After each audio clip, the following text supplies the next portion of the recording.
Hello everyone, my name is Aisha Ochuwa, and today I'll be speaking to you about the social framework in business construction, embracing new trends. Like we all know, the world has become so digitalized, with different businesses having at least a branch or two in one or two social media platforms. One major advantage of the different social media platforms is the sponsored advert option.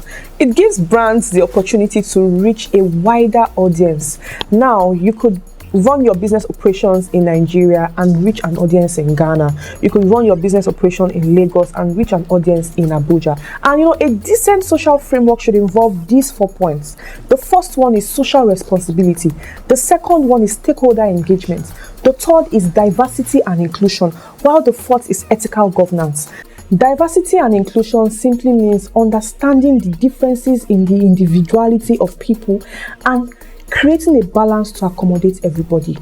Now let's start with customers. You should understand that there are different types of people with different modes of communication. Some people are aggressive, while some others are very calm and collected. Now you must have a balance that encompasses every type of behavior. Make sure your customer service does not discriminate or does not have, for the lack of a better word, pepper body.